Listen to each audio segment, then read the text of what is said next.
gaming can be such a weird thing because, like, even right now, the things that I was kind of angry about have sort of subsided a little bit in terms of what's going on with Xbox. And, I think that's some of that is due to the fact that they had such a good showcase.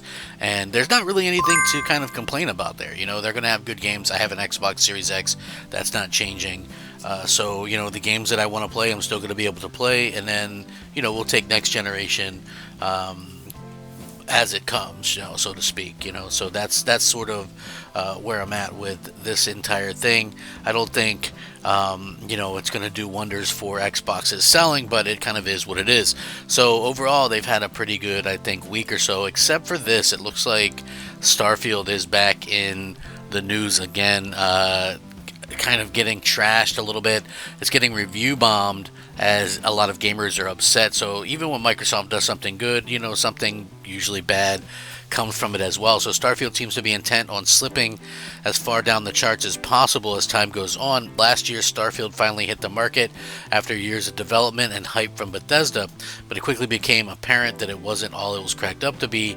It was found by many to be a lackluster title that felt rather barren, hampered by archaic issues that made it seem outdated and stale.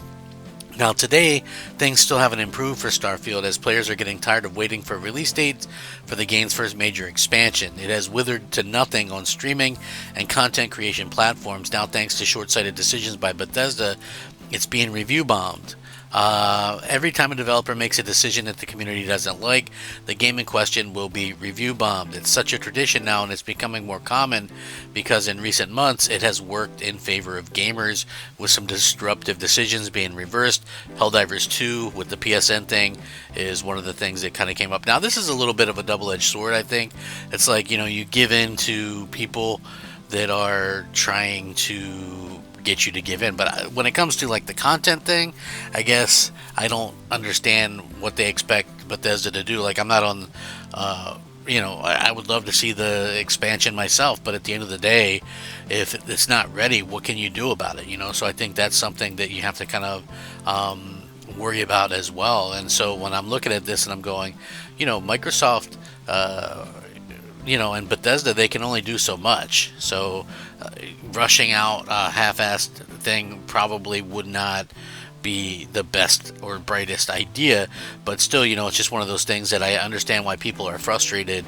I'm just not totally understanding where people think, they pull it out of their ass. Is that what they think? Like, again, I think that's something that realistically we're just going to have to wait and see a little bit on this to kind of see what happens there. So, again, it is a little bit weird.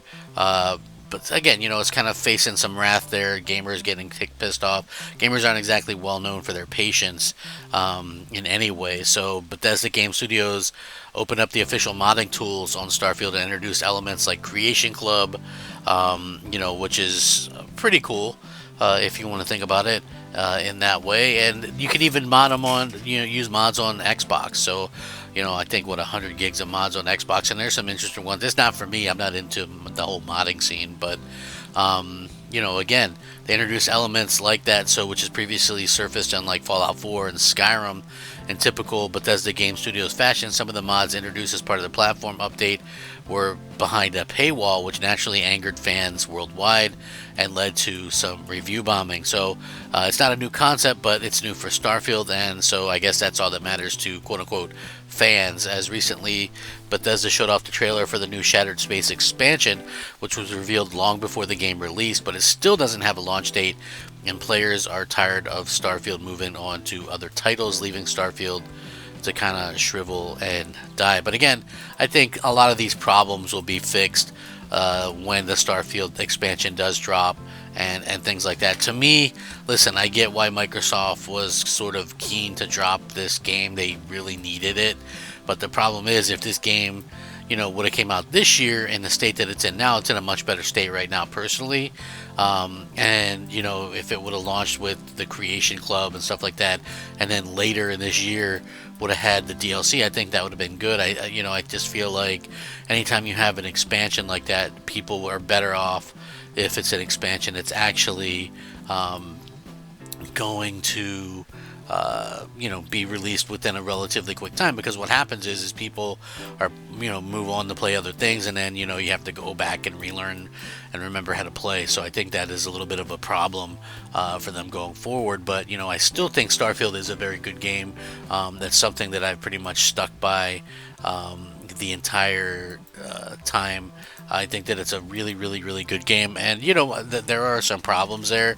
Obviously, like I had problems with it right away with the no map in the towns, and I wished some of the stuff was like a little bit less of a problem than others. But overall, I still thought it was a fantastic game, and just a really good experience. And I'm excited for what the experience will be like once they add everything into it as well. So, we'll see how it turns out. Like I said, I still think that it is a really, really, really awesome game, and it just kind of comes down to, people having to be a little bit patient with this whole situation.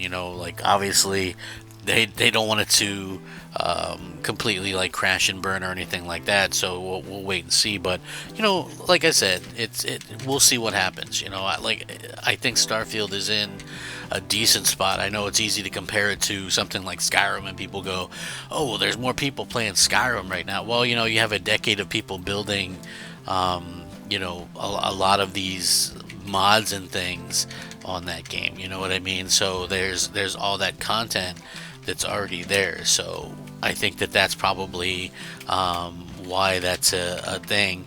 And at the end of the day, that's probably 100% the reason. I think years from now, we'll probably see people realistically look at Starfield a little bit differently, and probably get the respect that it deserves.